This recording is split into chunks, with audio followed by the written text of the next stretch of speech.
특히 메틸페니데이트라는 약을 많이 들어보셨을 겁니다. 이 약은 집중력 저하나 충동성 문제를 관리하는 데 도움을 줍니다. 하지만 약의 원리, 효과, 부작용 등이 복잡하게 느껴질 수 있습니다. 그래서 오늘은 이 약을 논리적으로 풀어서 설명을 드릴 거고 원리를 중심으로 다뤄보겠습니다.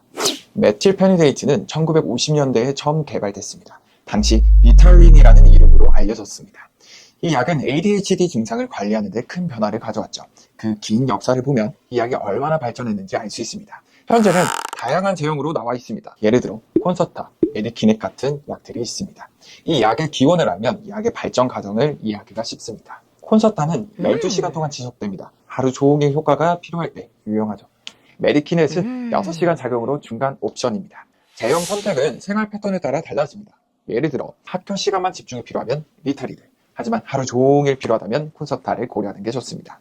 요즘은 품절 사태도 있으니까 미리 확인하는 게 중요합니다.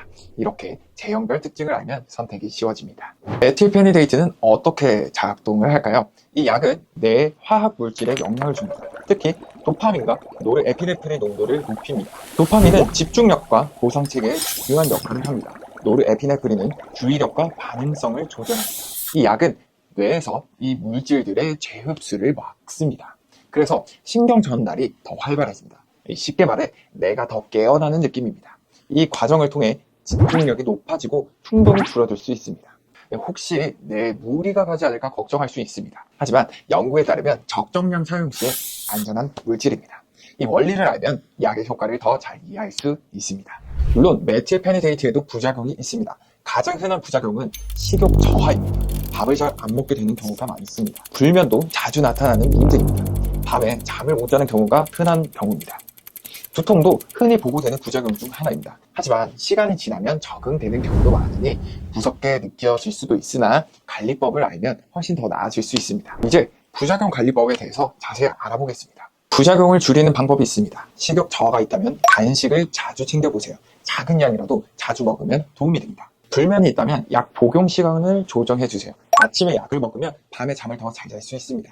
두통이 있다면 물을 충분히 마셔보세요. 수분 섭취가 부족하면 두통이 심해질 수 있습니다. 이 간단한 팁들을 실천하면 부작용이 줄어듭니다. 관리법을 알면 약 복용이 훨씬 편해집니다. 메틸페니데이트 외에도 ADHD 약은 있습니다. 예를 들어 아토모세틴이라는 약이 있습니다. 이 약은 부작용이 적은 편입니다. 불안이나 틱 증상이 있을 때 도움이 됩니다. 암페타민 계열 약도 있습니다. 이 약은 효과가 강력하지만 부작용도 더 큽니다. 하지만 모든 약들은 개인에 따라 다릅니다. 증상에 맞는 약을 찾는 게 굉장히 중요합니다. 이렇듯 의사와 상의하면 최적의 약을 선택할 수 있습니다. 그래서 제일 중요한 이야기를 하겠습니다. 약물만이 답은 아닙니다. 행동치료도 큰 도움이 됩니다. 습관을 개선하면 증상이 나아질 수 있습니다. 운동도 집중력을 높이는 데 효과적입니다. 산책이나 가벼운 운동을 추천드립니다. 운동은 뇌의 도파민 분비를 촉진합니다. 약물과 병행하면 효과가 더 좋아집니다. 이런 방법을 함께 실천하시길 바랍니다. 메틸페니데이트를 복용하기 전에 주의사항이 있습니다. 심장 질환이 있다면 특히 조심해야 되고요. 녹내장이 있는 경우에도 위험할 수 있습니다. 임신 중이거나 수유 중이라면 의사와 반드시 상의하시길 바랍니다. 약 복용 전에는 건강 상태를 꼭 체크해야 됩니다. 이런 점들을 확인하면 안전하게 약을 사용할 수 있습니다. 안전이 가장 중요하니까 꼼꼼히 확인해 주세요. 오늘은 메틸페니데이트에 대해서 알아봤습니다. 약의 역사부터 제형, 원리까지 다뤘습니다. 부작용과 관리법, 그리고 비교까지 살펴봤죠. 이 내용을 통해 궁금증이 풀리셨길 바랍니다. 약물에 대한 이해가 깊어지면 관리도 쉬워집니다. 앞으로 증상 관리에 도움이 되길 바랍니다. 궁금한 점이 있으면 언제든 전문가와 상의하시길 바랍니다. 이상 약 하나라도 제대로 알자 약 하나였습니다. 당신의 건강을 응원합니다. 감사합니다.